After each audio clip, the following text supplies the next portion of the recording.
Good evening, everyone. I'm so glad that you could join us for Lemon Live at 5, part of the Don Lemon Show on the Don Lemon Network, or the Lemon Media Network, LMN. I hope that you enjoyed your weekend, and it turned out that there was a lot of news. Not a little news. There was a lot of news, but you've missed a lot if you haven't joined us. If you didn't join us this morning for the Hot Topics at 10 a.m., you missed a lot, and we have a lot to talk about, including some breaking news. Donald Trump ramped up his rhetoric up to 11, maybe up to 15. You know how he said he wanted to dial it back down, that we needed to be careful about our rhetoric. Well, he's gone the complete opposite way. Obviously, he previously blamed it on Democrats. And let's see what he said to see if he's actually doing what he says. In just one rally on Sunday, he accused Vice President Harris of being, quote, mentally disabled. He claimed that Hispanic migrants were breaking into people's homes and, quote, slitting their throats, and even endorsed a new law enforcement strategy that is literally the plot of the movie The Purge. And as they have been calling it all day on the news networks, that Donald Trump went full racist this weekend with his rhetoric on migrants. Okay, so we have so much to discuss. Unfortunately, I have a great panel here. Ana Marie Cox is a political columnist and the host of 90 Days with Ana Marie Cox. Welcome back, friend of the show. Good to be here. And Terrance Woodbury is a Democratic pollster and a founding partner at HIT Strategies. So thank you very much. You guys doing okay? It's good to be here. As good as can be expected under the present circumstances. Okay, yes. Ana Marie Cox, just before we went on, we started streaming, you brought something up. And that's what I want to start with. I'm going to start with the breaking news, okay? A Georgia judge on Monday, meaning today, struck down the state's 6-week abortion ban, ruling that the ban is unconstitutional and blocking it from being enforced. In a 26-page opinion, the Fulton County Superior Judge Robert McBurney ruled that the state's abortion laws must revert to what they were before the 6-week ban, known as the Life Act, was passed in 2019. The ban was blocked as, my glasses are so dirty, was blocked as long as Roe v. Wade was the law of the land, but went into effect after the Supreme Court overturned Roe in 2022. So abortions are now legal in Georgia up until about 22 weeks of pregnancy. What do you say, Ana Marie Cox, to the breaking news? Well, it is nice to find what I consider to be a bright spot in considering the news that we've had in the world. My heart and thoughts and prayers go out to those who have been impacted by Hurricane Helene. I think that's an important topic for us to hit on at some point. But this is something that seems like good news. And I think it is good news for those of us who believe in bodily autonomy. The judge's opinion is a really fun one to read. He talks about Handmaid's Tale, always a big hit with those of us warning about that coming to pass. Unfortunately, it does mean legally it's probably just a little bit of more of the ping pong game that the two sides are playing in court right now. What do you mean by that? They're just racing each other to sue until we get some kind of until we can codify Roe, until states are able to enact protections for abortion. It's still going to be something that's fought at in state to state to state to state, and really relies also on the judges who's appointed the judges that are hearing the case, right?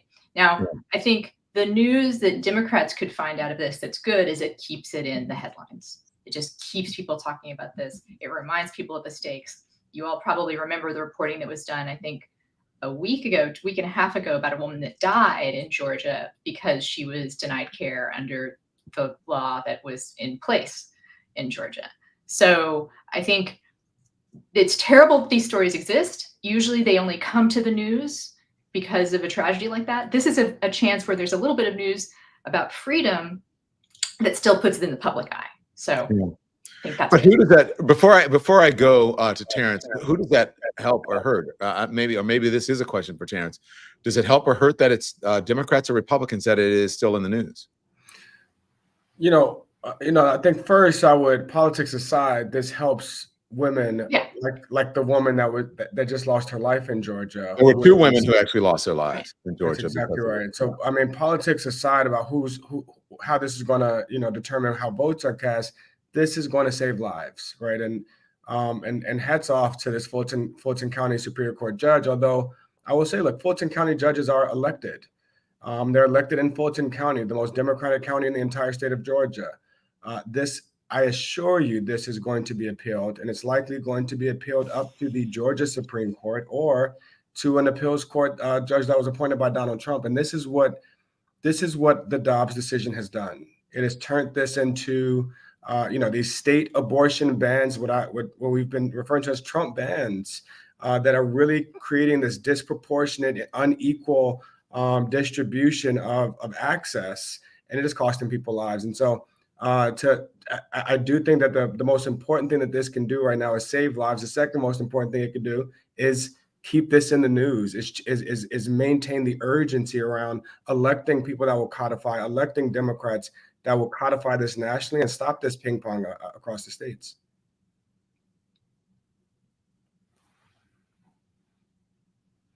I think Don is frozen. The other, if I'm still rolling. I can just agree with you. I do think that the fact that this will give women and people who are pregnant in Georgia a time to get to care is great. I just agree that it's going to get appealed almost immediately, right? And it's state by state by state thing. I don't know if you saw this. I'm here in Texas. Maternal mortality has increased by like double digits. And look, this is when we talk about this in focus groups, for a lot of women, these are as much healthcare decisions as they are economic decisions, right? About how and when they can start a family. But when I talk to Black men about this, and Black men who are expressing increasing urgency around issues of abortion and healthcare and women's healthcare access, it's also a criminal justice issue, right? That they understand that when government starts controlling women's bodies, that is Black, a lot of times people of color that are going to be criminalized by this, and that will have the most disproportionate justice. So, I mean, these are tough issues. These are the exact issues that are going to determine the outcome of this election. I feel weird having this conversation that's so serious with my joke T-shirt on. I don't know. I have no idea what happened. I was knocked off. Strangely enough, I had to go from hardline into Wi-Fi, which is usually the exact opposite. So I'm sorry. Where were you guys? Where did I leave you? Terrance was just making a wonderful point about how the abortion bans, the Trump bans that have been enacted in all these red states are having this, if you don't mind my saying, intersectional effect, right? Like, and disproportionately, of course, affecting people of color and Black people, and Black men having to think about it in a way that intersects with incarceration. Like, just the more things you make illegal, the more ways you find to lock up Black people. Right? Let me read mainly how that works. Because you mentioned something. You talked about the judge, and you said judges are elected, and I think that's where I lost you, Terrance. And so it would be great if it was codified across the country, so that there wouldn't be, every time you have a judge, you'd be wondering, are they going to keep the same thing in effect? Am I correct with that? Right? Yeah, that's exactly right. That's exactly right. That's why we need to codify this nationally. We only do that by electing Democrats in the House and the Senate and electing Kamala Harris. Okay, so let me read something from the judge, because from the ruling, as you said, Ana Marie Cox, you pointed out something. You said, for these women, the liberty of privacy means that they alone should choose whether they serve as human incubators for the 5 months leading up to viability, McBurney wrote. It is not for legislators, a judge, or a commander from The Handmaid's Tale to tell these women what to do with their bodies during this period when the fetus cannot survive outside the womb any more so than society could or should. Force them to serve as a human tissue bank or to give up a kidney for the benefit of another. And then there's another footnote. That's pretty strong, Anna. Yeah, I mean, you love to hear it. Also, there's some words that white women will recognize, Margaret Atwood and whatnot. And so I do think that part of the tragedy of the Dobbs era has been the effects of it becoming so acute for a lot of comfortable white ladies to notice what a problem it is to not be able to control your own body. Something, that abortion bans have existed for poor people, disabled people, and people of color for a long time, right? Like the practical inaccessibility of reproductive care. I'm glad that my people are all upset about it now too. Because I do think it does. Your people, everybody. You mean white women? I mean white women, yes. I have other people too. I have my fellow alcoholics out there also. I have my fellow nerds. I'm intersectional. I am. But But it is, you know, the thing that I hope that we can bring to across the finish line of this race, even if the best happens, even if the worst happens, is that these laws that seem so scary coming from Trump and Vance will affect everyone. Mhm. You know what? That there is no comfort to be taken from being in a somewhat more privileged part in society. It's just they come for you later, but they will come for you. So there's comfort, you think, just among women, not only in Georgia, but across the country, that there is hope. Am I wrong? All right. But cautiously optimistic about it. Oh, I don't know about Georgia. I mean, everyone who, if you want to be able to control your body, first of all, get out your phone and check your voter registration right now, wherever you are. And second of all, go vote. Doesn't matter. Like if you are white, black, male, female, no matter where you live, like right now, the ability to control. That's right. This is on the ballot everywhere. Can I also just point that especially pull out your phone and check your registration if you are in Georgia, because yes, he is surgical with voter suppression. Yeah. He has, I mean, since he was Secretary of State, since he first ran for governor, when he was the referee calling the balls and strikes while running. I mean, this guy's surgical with voter suppression. Georgia has been purging hundreds of thousands of people from the voting rolls. If you've missed more than 2 elections, you have been purged. And so check your voter registration, and let's be vigilant voters here. You don't want to go to the polls and be shocked, like say, what? You want to make sure that that's why it's good to bank your vote and do it early. Well, if you can. Sorry, I'm going to jump because it's so important. Texas has a race with Georgia to be the most restrictive on voting. I'm here in Texas. It's only 6 or 7 days left to register here in Texas. Probably the same in Georgia. It's 30 days out from the election, I'm guessing. Mm-hmm. And yeah, then Texas doesn't have, like, Texas early voting has been restricted. It's just all real bad. If you care, guess we got the point across. Like, okay. So I see all the time, Don, that the South are not red states. The South are oppressed states. Yep. And the only reason that's not working in Georgia is because people of color have become, Georgia's going to be the second majority minority state in America. And that's driven not just by people of color, it's driven by Black people, by reverse migration. That's what's changing the voting patterns. We're not convincing a bunch of white folks in Georgia to vote for Democrats. In fact, the more diverse the electorate becomes, the more conservative the white electorate becomes. And so people of color are driving the electoral shifts in Georgia. And that is that the response to that from Republicans is not by appealing to people of color, it's by purging them from the It sounds like a lot of people are listening to Charles Blow, because Charles Blow has been advocating for that, even wrote a book on it, reverse migration. But you're right. It's interesting. It seems like the laws get more restrictive as the state becomes more diverse. They try to cut off voting access to voting. Okay, this is our breaking news. We're going to continue to follow. The breaking news is a judge in Georgia's Fulton County, striking down the state's 6-week abortion ban today, allowing the procedure to resume and making it legal up to 22 weeks of pregnancy. The state law was signed by Republican Governor Brian Kemp in 2019, but didn't take effect until July of 2022, after it faced a legal challenge in the Supreme Court's reversal of Roe v. Wade. We'll continue to follow that. So, Ana Marie Cox, very smart and right to check me. Hey, let's talk about the politics later. Let's talk about what that means for women all across this country, not just women, men, families, everybody. Yeah. Okay. So now we've discussed that. If there's another development, if we hear something, if there's a soundbite somewhere, producers, I know you're combing for that, we'll bring it to you.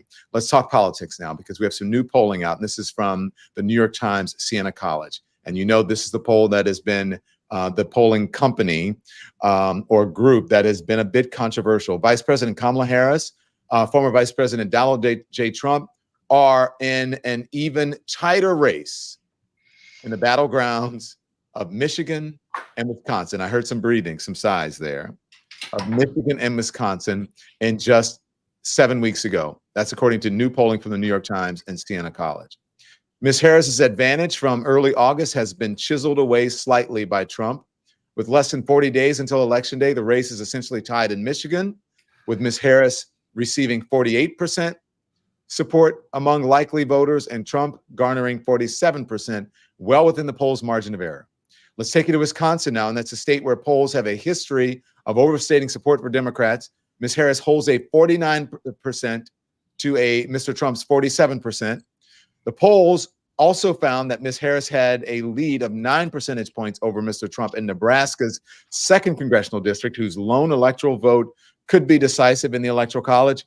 In one possible scenario, the district could give Ms. Harris exactly the 270 electoral votes she would need to win the election if she carried Michigan, Wisconsin, and Pennsylvania, and Mr. Trump captured the Sun Belt battleground, where the Times Siena polls show that he is ahead. Terrance, what is behind these numbers? And also, why is this New York Times Siena poll so back and forth? She was up 9, and then she's down, and then it just seems crazy. Talk to us, please. What's going on? Let me tell you, Don, from a pollster, right? Let me be very clear about these polls. They are not predictive of who is going to win this race. They are descriptive of who is doing better or worse over a given amount of time. But in all of these races are tied. 48-47 tied, 47-49 tied. They are all within the margin of error. The states that you presented here, Wisconsin, Michigan, those are states that are going to be determined by less than 100,000 votes. Polls cannot predict that. Any race that is within 100,000 votes is by definition within the margin of error. It's a toss-up.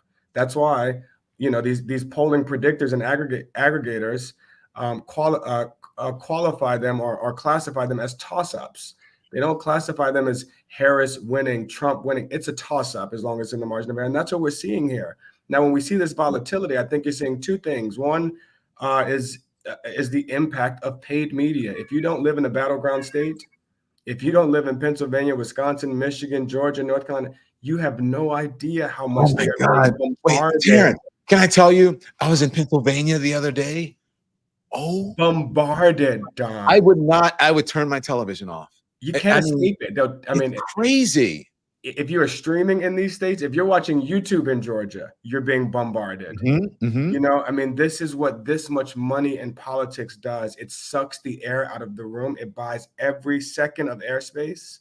And we just got into the last 30 days.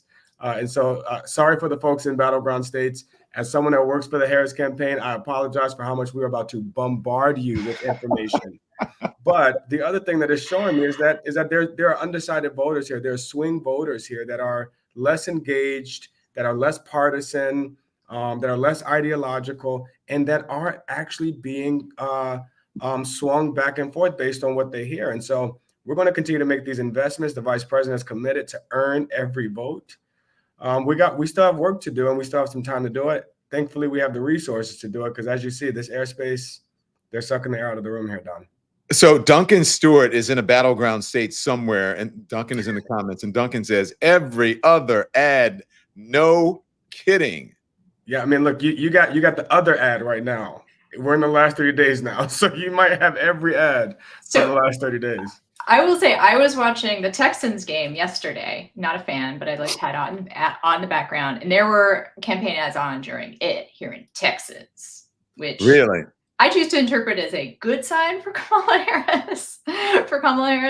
Like if both of them are running ads here, which is true, I like to see some Ted Cruz ads up because that tells me that he's having to spend some money. That's right. Which paid advertising works, though, says Stuart Brooks. It does, doesn't it? It does. It does. And I think it works in two ways, especially not just in swing states, by the way. Guinevere Crop says, but go on. Okay, wait, hold on one second, Terrance. Hold that thought.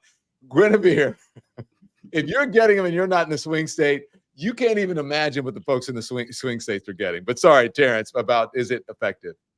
So, I know the way that the Harris campaign is using it is to achieve two things. One is to introduce a lot of people to Kamala Harris. There are a lot of voters, even Democratic voters, prior Biden voters, Clinton voters, that are still expressing that they want to know more about her, right? They're not distrustful of her. They don't dislike her, but they have questions. And we're using a lot of these ads to answer those questions, not just about what she will do, but about who she is.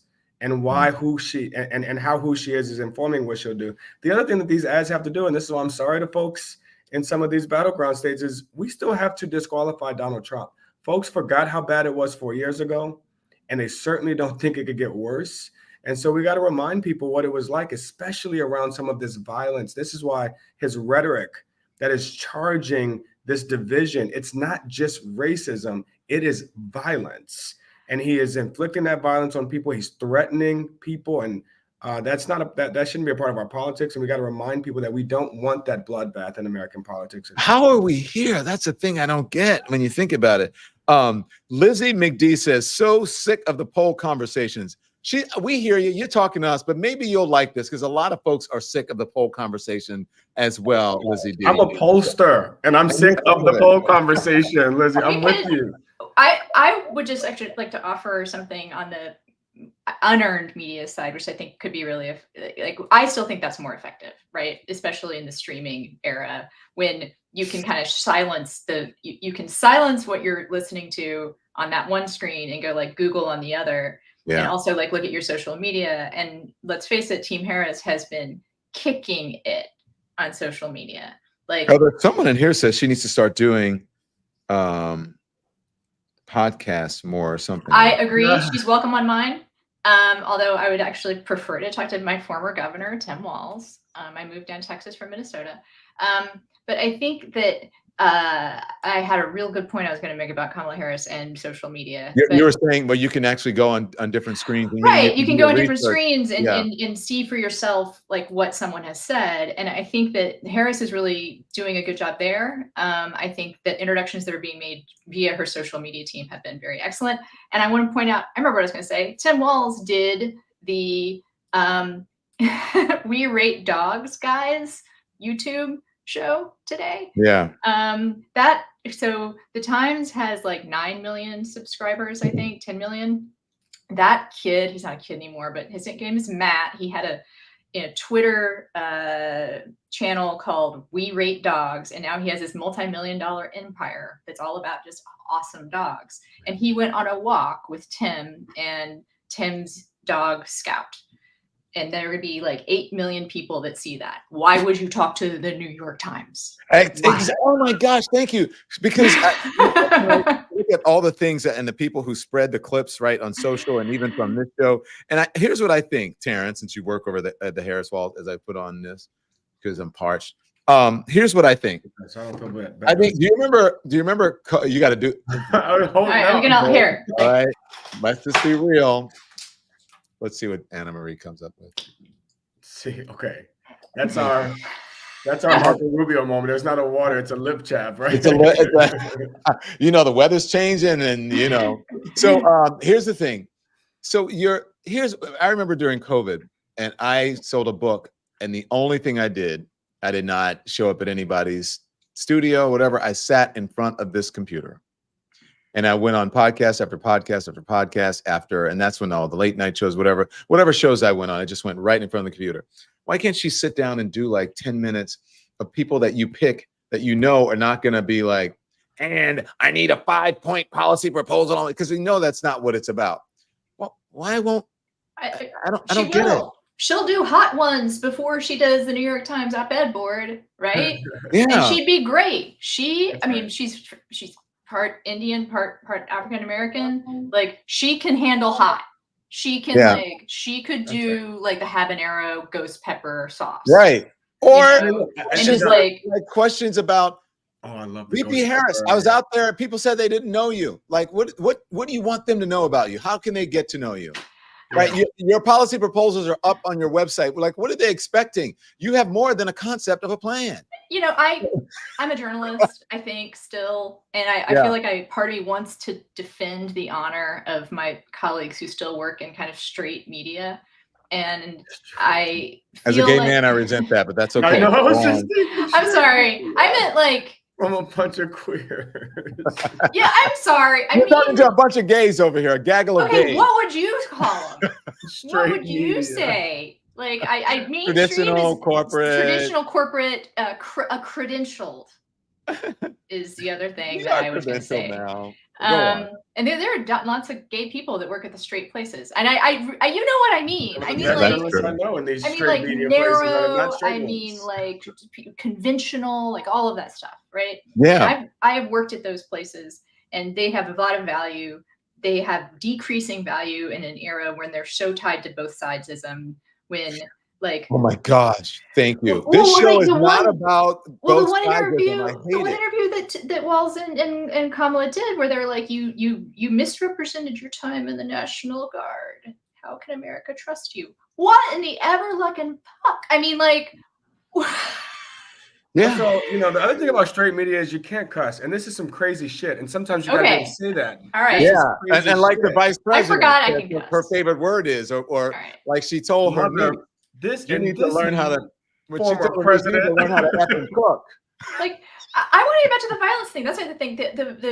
The level of violence that this administration did, or the Trump administration did commit and is encouraging to commit. I saw it, and again, there is value to this legacy media. The Times had a really incredible story about a business owner in Springfield, Ohio, who now has bought guns, plural, for his household because security specialists recommended that he did, because he went in a New York Times story, talked about how proud he was of the Haitian immigrants that worked for him. Well, there you go. Look, and now he's death threats to himself and his kids and everything. Talk to VP Kamala and tell her she needs to come on the Don Lemon show, and we need to talk to her, even if she gives me 10 minutes. It's going to be a fun and interesting conversation. I do not believe in false equivalency. You know, I don't believe in both sidesism. That's why I have my own show now. I'm just saying, okay? We're going to talk about that, Don. I suspect that we're going to see her doing a lot more of that. I'd like to remind people that it's been 45 days. I know. She is on a historic sprint. Oh, can I ask you something? To America. Can I ask you something? And I don't mean this in a bad way. Is she getting her rest? Because sometimes I see her and I'm like, man, she's working. And I wonder if it's getting to her. Sometimes she sounds hoarse. You know, I saw Tim Waltz at the conventions a while ago and I said, are you hoarse? And he said, yeah, a little bit. It's getting to me. But I just wonder if she's getting rest, because everybody's demanding a lot of her, including me. And I get it. You know what I'm saying? I'm asking a legit question. Look, I hope that she is, but I think right now she understands the assignment. You know, she understands the assignment. She's asking for the biggest job in the world. That's going to require interviewing with a lot of Americans, and she's subjecting herself to that. That's what it takes. You know, it takes a lot of stamina. I hope that she is maintaining some balance. And I know that she keeps Doug very close to her. He's a lot of that balance. Doug and her husband. So good. I know that from me working crazy hours and when I don't get rest, it's hard sometimes for me to be clear-minded.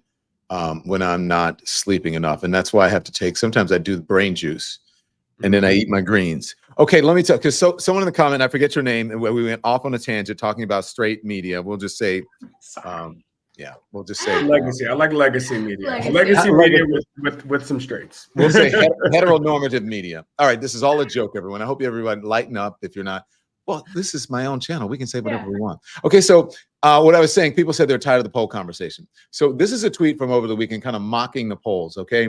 And it says, nonpartisan polls, Kamala +3 nationwide, narrowly ahead in most swing states. Right-wing polls, Kamala is tied nationally and down 3 in Virginia. New York Times polls, Kamala is up by 4 in Florida and losing to the Whigs in Massachusetts. So Terrance, clearly this tweet is poking fun at the fact that, all summer long, it seems like the New York Times Siena has produced some very unusual polls. Literally last week, they put out an Arizona poll that suggested that there has been a whopping 10-point swing for Trump in that state. So, you talked a little bit about it, but can we believe the polls? I mean, I don't know. We all have to become better consumers of these polls. They're not all created equal, and they're not crystal balls. They're not telling you who's going to win this thing on election day. They're telling you who's doing better today. And so, I want us to be more vigilant of what we're consuming. But also, the biggest problem with the polls, and I'm not blaming you for this, but maybe I'm blaming the straight media and the broader media. But the biggest problem in the polls is not the numbers; it's how they're being reported. They are often reported leaving out undecided voters that are going to actually determine. When you put Donald Trump next to Kamala Harris and say this is the state of the race, and leave out the fact there are some voting third party, that there are some undecided, that's what's going to determine the outcome of the race, are the exact numbers that we're not reporting. And so, some of this is that we have to be better consumers, but some of it is that we have to report on these polls better, ask some tough questions. Who would they talk to? Is it likely voters or is it registered voters? Registered voters look a lot more conservative than the likely voter elector. So all of these things are things that I consider when I'm consuming polls, and things that I'm encouraging more folks that consume this kind of media to think about when they're reading these polls. Okay, what say you to this, Ana Marie? Because I don't know. I guess I can't. I don't know. Sometimes I read the Times and I'm like, are they gunning for a Trump presidency? Because they seem like very. I'm like, I kind of feel like I'm reading Fox News or the Post or something, Although there's a very good editorial, editorial endorsement this weekend of Kamala Harris that I want to encourage people to go and check out. I would say I think it's a good endorsement, but not a great editorial. I think it's I'm glad they made that endorsement. That's the only sane endorsement someone interested in the First Amendment could make. It is not as full-throated as I would like, although I have read some people say that particular endorsement might be more persuasive to a typical Times reader because it's not so full-throated. Because it is a more qualified endorsement, there are people that would be suspicious of a full-throated endorsement. That sucks. I'm going to make a full-throated endorsement. I'm like, if you care about your body or someone else's body, you should vote for Kamala Harris. No, that's a very good point, because when someone has a full-throated endorsement or denial or support or whatever, and then when someone is hedging. So I think that's or a group. Ana, do you think there's going to be this shy Trump voters this time around? Do you think there's a hidden Trump support like there was in 2016? Terrance might be better. They don't seem shy anymore to me. They never seem super shy. I want to hear from you, because I think that I don't want to just hear from the pollster, because you have your ear to the ground. Okay. I don't think they're really, and I'm actually, this is personal experience. I don't think there's much shyness left to Trump voters, Trump supporters anymore. I don't think they have a lot of shame.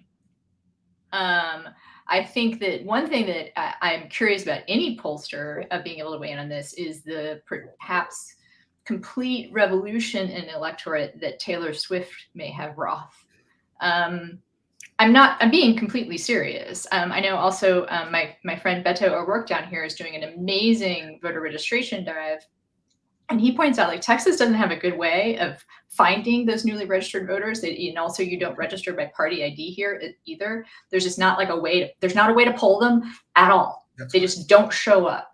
And so if you get people, new voters en masse, they're unpollable.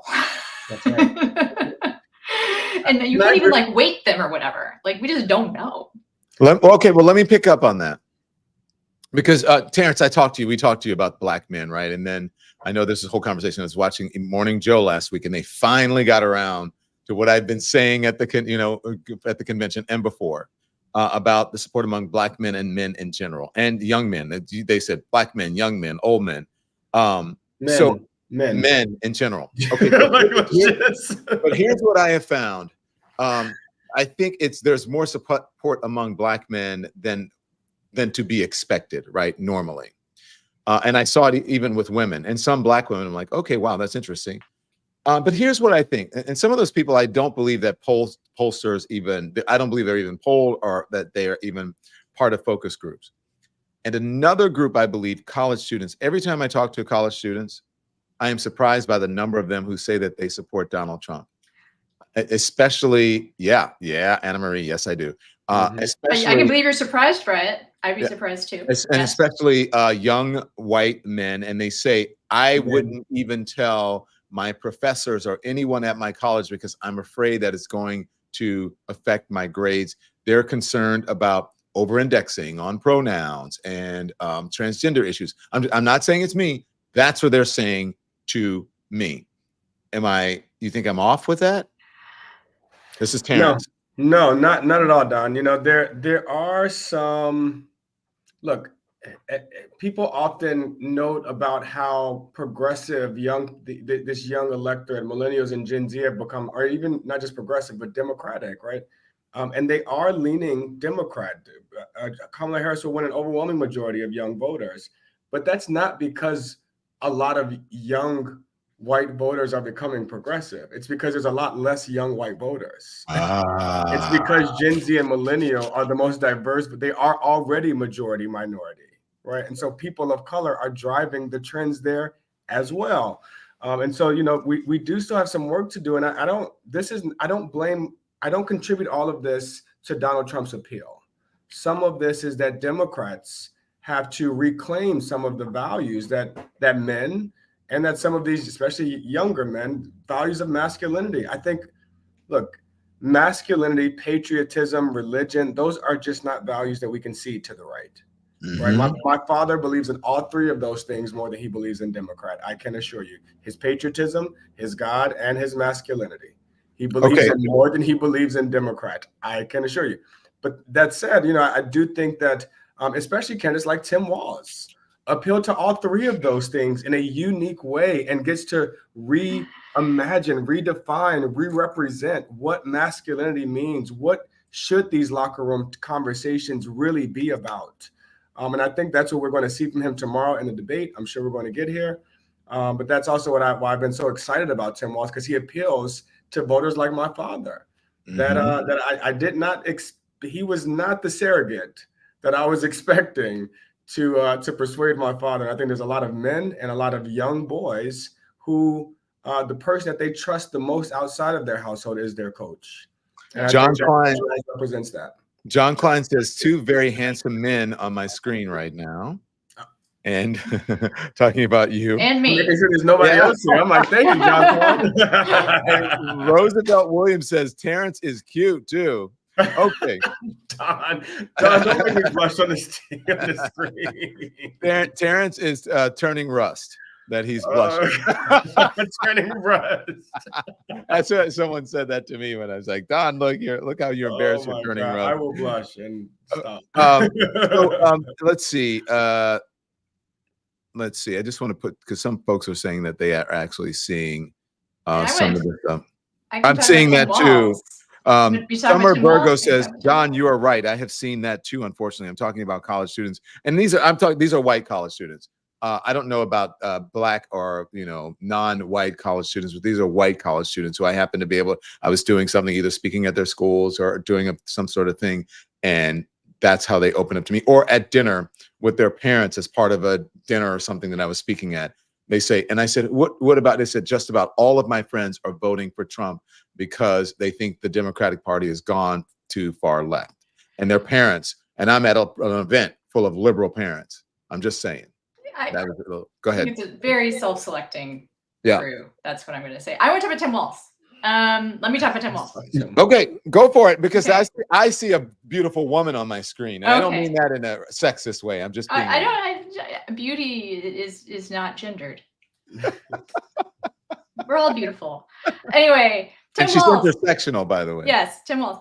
Tim Walz, but speaking of typical norms, he is the most norm guy. Right? Like, he is normcore personified.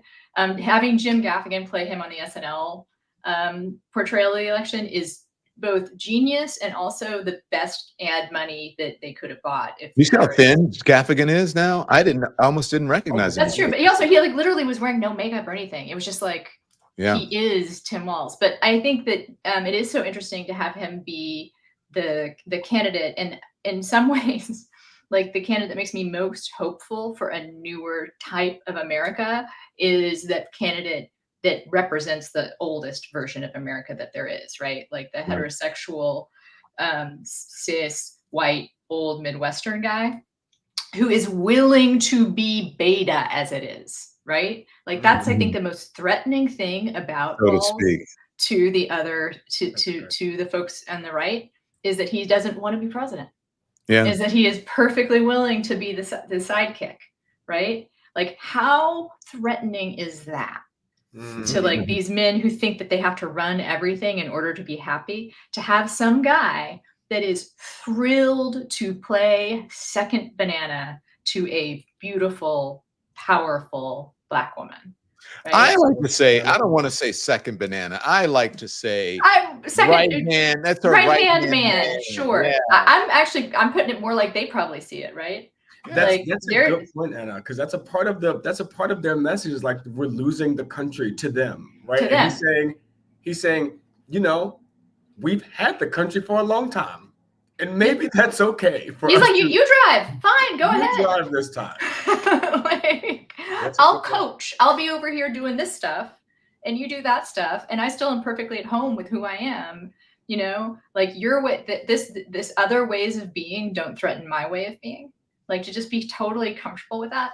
This gets us to the debate, by the way. This is going to be a good debate. Oh man, I can't wait for this. I think this is going to be a great debate because Tim Walz is quick. And JD Vance is. I was let you finish that sentence. Go ahead. There's duplicitous in there. I wouldn't say he's quick, but I think he's used to. He can be slick sometimes and very media trained.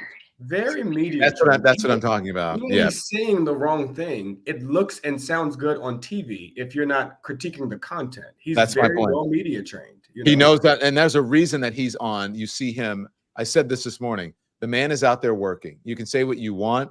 Donald Trump is golfing, and he's out there sweating, and he's working, and he's doing cable, he's doing broadcasts, he's doing all these interviews, and he's very slick, and he knows how to deal with an interviewer, and he knows how to pivot, right? And he says the crazy stuff, but he's working. And then he makes you sound crazy for asking about it. You know, he makes the interviewer sound crazy for even questioning it. Like, well, you know, people are allowed to have opinions, aren't they? You know, like, until your opinion is inflicting harm on a community. Yeah. Well, Terrance, I would say it's not putting harm on a community, inflicting harm on a community. What it is speaking to real people. Real lives rather than, you know, childless cat ladies. And then you're like, oh, you had me till the childless cat ladies going. I sent your folks a little preview of the piece I'm writing that's like debate prep for Walz, which is I actually think like the real power move here would not to be going dunking on we can curse here. We can curse. Yeah. Okay. Dunking on the couch fucker. I would go in with the Robin Williams and Good Will Hunting. It's not your fault, son. It's not your fault. It's not your fault. It's not your fault. It's obvious that he's not talking to you about. It's obvious that Donald Trump isn't talking to you about many of these decisions. Yeah, it's okay, bud. Come on, just bring it in. Bring it in. And I think if he did that, if Walz like presented this like positive masculine role model to JD Vance, he would break like Matt Damon broke. He would sob. I think that's actually, not to psychoanalyze too much, but I do think it's true. A lot of these fragile white guys on the right, what they're missing and why they react so strongly to Tim Walz is someone who is a positive male role model, who is confident in his masculinity and yet still able to like care and offer support. And I think it's not going to happen. But I think in some ways it actually is representative of, again, the two parties' approach to politics, if that did happen, right? Which is that you have one party that is about like, I hear you. Mm-hmm. You know what? That sucked. It sucked that happened to you, and I want to do something to help you. Yeah. Right? And the other party is like, sucks to be you. Yeah. Yeah. I wonder if he's going to be able to bait him. Walz is like Vice President Kamala Harris did with Trump. Look, I'm just telling you, Walz is he's good because, you know, I think that I'm good at getting people to say stuff. And I didn't bait him, but I was like at the convention, I said, you know, how are you feeling? Blah, blah, blah. And he was just like, he was on message and it was like, do not even try it, Don. I'm not going there. You know what I mean? So I was like, he's better than I thought, right? He's not like some bumbling guy because he's like joking around, as Jim Gaffigan sort of made him like, yeah. He plays both. That's the genius of him, though. He actually sounds like he's just good guy, but he's really underneath there messing with his steel. I'd argue that he has been one of the most effective communicators in the Democratic Party for a long time, right? Like his ability to get this entire party to adopt weird. Yeah. That was masterful. That came from one or two Tim Walz interviews.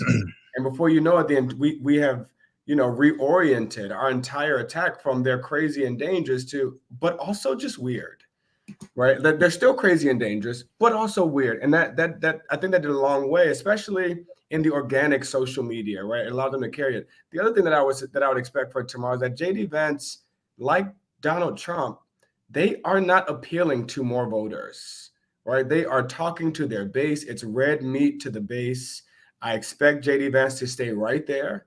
And I expect Tim Walz to remind him that, you know, my hillbilly cousins didn't go to Princeton. They didn't go to Ivy. They aren't beating up their neighbors and making up lies about them. They aren't attacking them. That's not who we are. That's not Minnesota nice, you know, and I expect them to push back on that without attacking JD Vance, reminding America who we are and who we can be. Okay, guys, I just want to remind you of a couple of things. One, make sure you hit the thumbs up. Housekeeping, it affects the algorithm. We have 345 subs from 250,000 subscribers here, which in the couple of months that we've been on is really, really great growth. So let's get us as soon as possible. The other thing is, good, make sure you like and subscribe. And also tonight at 8 o'clock, 8 p.m. Eastern, I want you to tune in the chat to Talk Shop Live. It's talkshop.live, and I put it in the chat. There's a link there, and we'll continue to put it. Tune in. You can learn about my new book, everything. You can also ask me any questions that you want. I'm going to be talking to folks. You can get autographed copies of the book there. And it's just great. Talk Shop Live. It's great. Right now, Oprah has been on. I mean, everyone has been on Talk Shop Live. And so it's a really great platform for if you are book lovers and you want to know information. Make sure you go there tonight at 8 p.m. Eastern time. Okay. So let's go on. I want to move on because I want to talk about some other things. You remember this whole idea about Donald Trump saying, "We're almost at 250. Come on, guys." That guy, you remember that guy, hide your kids, hide your wives, or whatever? Call your kids, call your wives, tell them to subscribe to us. 250,000. We'll be there soon, and we love you for helping us to build this community.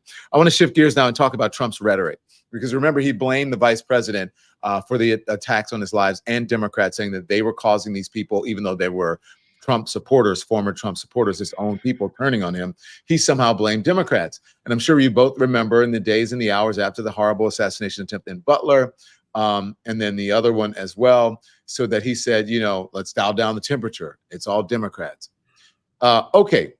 In fairness, he did for like an hour, maybe something like that.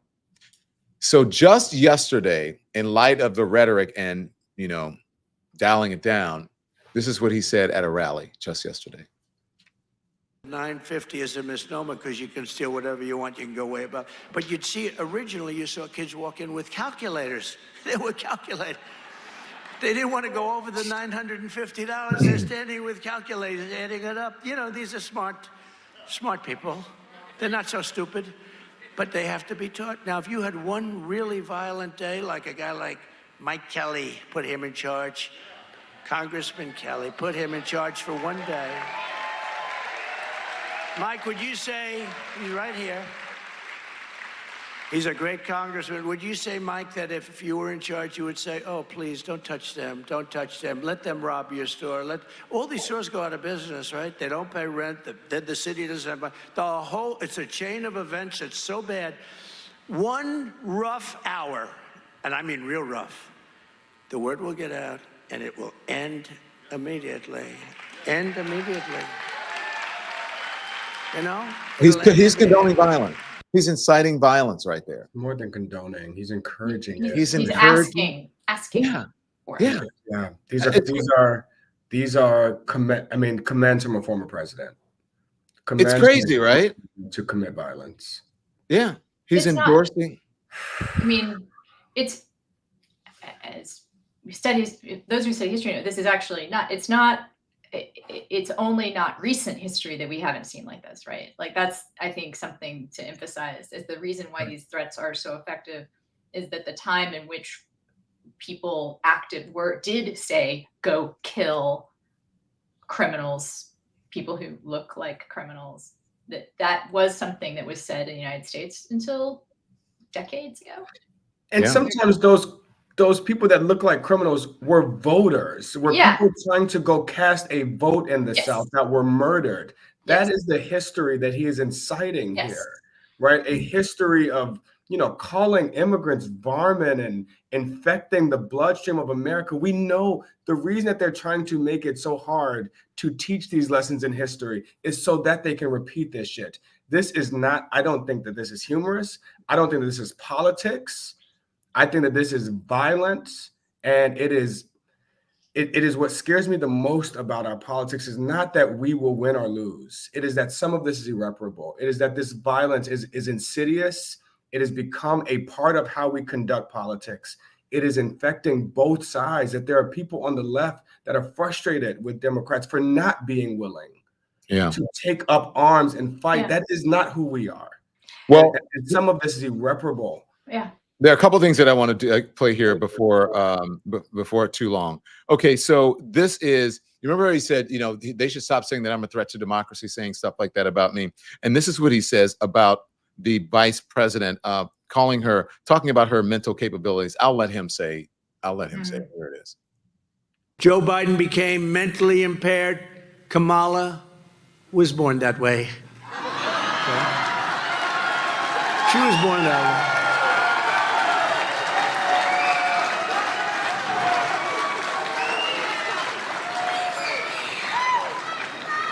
And if you think about it, only a mentally disabled person could have allowed this to happen to our country. Anybody would know this. And this is one thing. Can we play this from talking about the hurricane? This is CNN.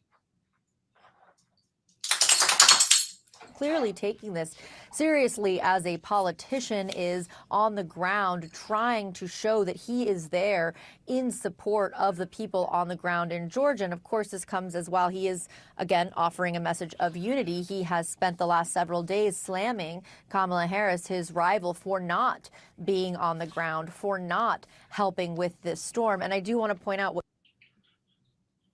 Okay, so the concern here for folks is that, and I don't know if this report, that CNN is somehow sane watching Trump's deranged hurricane moments. Did you get that from that, Ana Marie?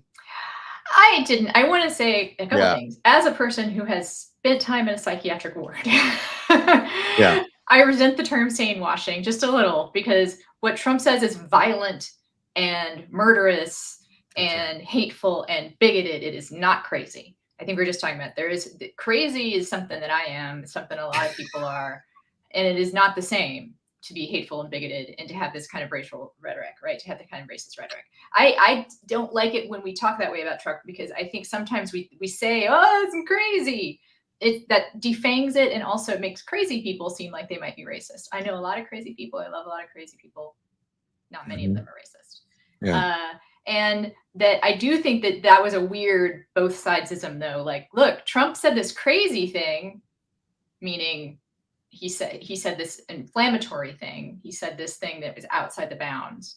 But then where are, Harris and Walz? Like, that is a weird equivalency thing to do, right? Like, Trump said some outrageous things, but where are they? I mean, instead of like, well, let's talk about the actual hurricane, or what did Trump say about, giving hurricane relief? I know that but she's not the president, Ana Marie. I mean, if they said Biden, I'd go, okay, well, but she's not the president. Oh, I thought they were just. I thought they were just trying to say, like, where are they in terms of like just offering support? Well, but I mean, I think maybe physically, I don't know what they're. I don't know. I don't know. But I mean, I think that it's incumbent upon the president either to make the statement and be out there, and then secondly, if maybe as an aside, I'm just saying. He is a former president, right? And former presidents often do comment on these things, as does Barack Obama and George Bush and so on.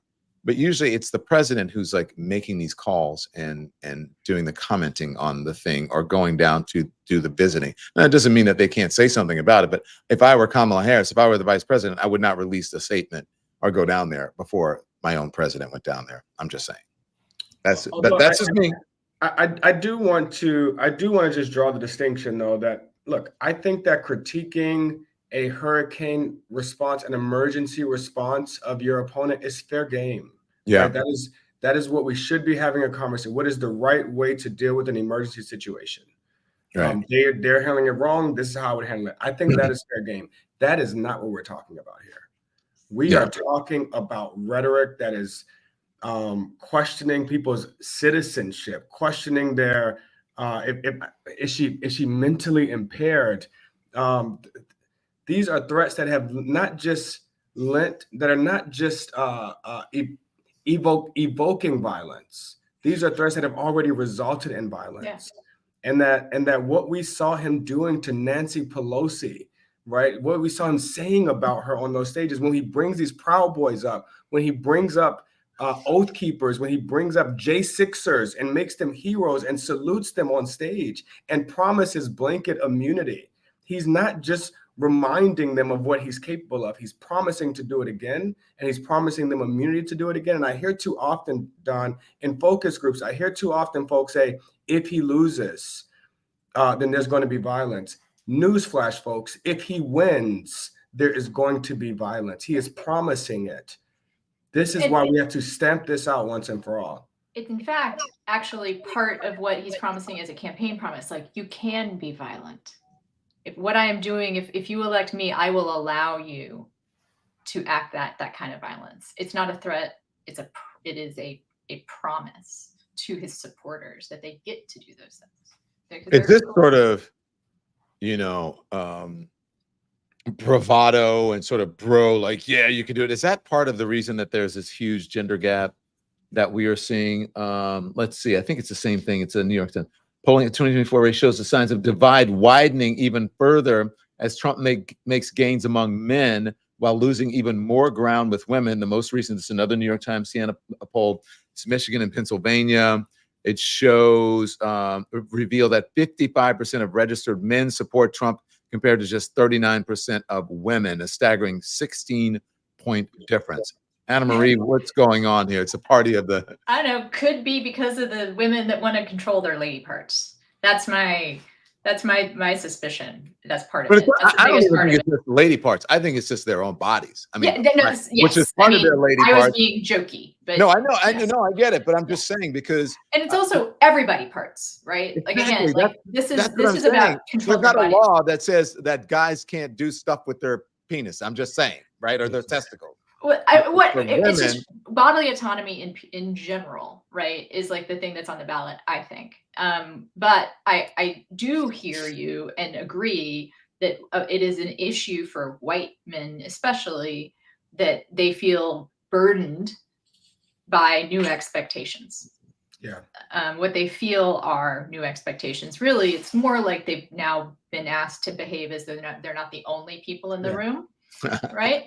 They're not the only people that need to eat at the table. But it when you're used to privilege, equality feels like oppression. And that is what Trump and Vance give voice to, and that is what is attracting. And I think that's actually what attracts young men, especially because there haven't been enough strong messages about masculinity, and actually even positive portrayals of whiteness on the left. Like, if I guess this is a safe space for me to say that, but like another reason like we like Tim Walz is we like to see people who are white and who can just be white and also know that that's not something that to be lorded over, that doesn't necessarily mean anything besides just that is my history, that is who I am, right? And to see the project of our future to be one of righting wrongs rather than doing the right thing. I don't know if that makes sense. I'm going to use an example from Tim Walz to say. No, you're making sense, and we're looking at it. And this is, you can say whatever you want here. I'm not triggered. I mean, I guess righting wrongs, the project of equality and justice isn't about like the noblesse oblige of white people doing the thing to protect and save others. It is like us working together to expand the project of justice. And I think of a speech that I read of Tim Walz when they did the tiniest bit of land back in Minnesota. They were able to grant, like, it was just a few square miles of land back to one of the indigenous tribes. And in his speech, Tim Walz said, this is not doing the right thing. This is correcting a grave moral harm that was enacted before. So he was like, I don't want credit for doing the right thing here. Like, and I think that's a kind of being a white person, a good white person, right? That is valuable, and we don't see the left needs to promote more of that, and they have with Tim Walz. And a part of how he does it, right? Because look, that's so good. I had to write it down. Don't be surprised if you hear it in a political speech. That we are strong enough to right America's wrongs in the future, instead of just erasing them from our past. They are there and they affect people today. Who we have been affects who we are today, and we are strong enough to fix that in the future. Yeah. Well, I truly do believe that, and that is the one of the biggest differences in these two parties. I think we're going to see those differences laid bare tomorrow. You have two men that I think represent those stark differences as vividly as possible. One who believes that in order to get ahead, either as a candidate or as a party, he has to find someone to tear down, and he does it every time he's on TV. JD Vance finds a cat lady, a Taylor Swift, a someone that he can attack and tear down. And we have seen Tim Walz do the exact opposite. His entire career is find the most vulnerable, find the least amongst us, find the hungry child, find the LGBTQ students that don't have representation, find those vulnerable, and don't point at them and don't pick on them, but lift them up and invite them to the table. If we see that stark difference tomorrow, look, I don't believe that vice presidential debates move the needle very much on who people want to vote for. But if we see that stark difference tomorrow, I think it starts to demonstrate not just the candidates that we're choosing between, but the future that we're choosing between. I think that's a good one to end on. That was perfect. And then what did you write down that Ana said so I know when I see the campaign slogan? So when you hear, you're going to hear this one. We are strong enough as Americans to right our wrongs in the future instead of erasing them from our past. I added that. Say it. Good. All right. Do I get a credit? Do you get Yeah. So here's how accreditation works. The first 3 times I'm going to say I heard it from you. The second 3 then times it's going to be his. Then just touch minutes. All right. Okay. Right, and then after that, No, you heard it from her on the Don Lemon Show. There. That's right. Yeah. That's right. There you go. So thank you guys. Listen, everyone here, make sure again you hit the thumbs up and get us to 250. 250. That's it. And make sure you tune into Talk Shop Live. It's in the chat. I'll put it in there again. I'll put it in there once more. And I got to go because speaking of hungry, my babies, my fur babies are hungry. And also I got to go and do the test for the Talk Shop Live. So it's in the top of the chat. Tune in tonight. You're going to learn so much more about me. I won't have, they'll be asking me questions so I can be even more candid than I am on my own show. So thank you so much, you both, for joining us. Terrance, you're the best. Mr. Woodbury. Thank you so much for having me. Thank you, Miss Ana Marie Cox. And thank you for your candor. And of course, this is a safe space for you. We love you here. And even if you say something, girl. yeah, even if you say something's crazy, we will not cancel you. We'll be like, yeah, she's crazy. We love her. The thing is, I am crazy. Like, I can go get a doctor's note. I am literally crazy. I love that. So am I. So am I. All right. Thank you. And thanks, Lemonheads. Thanks for watching, everyone. We'll see you tomorrow. Great show. Thank you, Ana and Terrance. That is from Maureen Marthel. And someone said that Ana is really cute in the chat as well. So, guys, I'll see you later. Okay. Right. Have a great evening. I appreciate you joining. Bye. Bye. Bye, everybody. Have a good night. Talk Shop Live, 8 p.m. Eastern in just 2 hours. Thanks for watching, everyone. Make sure you hit the like button and subscribe. It really affects the algorithm, and we appreciate it. It helps us out. If you want to subscribe, right here on the top right. And if you want more content, right here on the bottom right. Just click right here. Also, we go live every day at 10 a.m. for about an hour, or maybe even more, with the day's hot topics. And then we go live again at 5 p.m. with Lemon Live at 5, where we talk to you, the subscriber. We read your comments, and we interact with you. So there's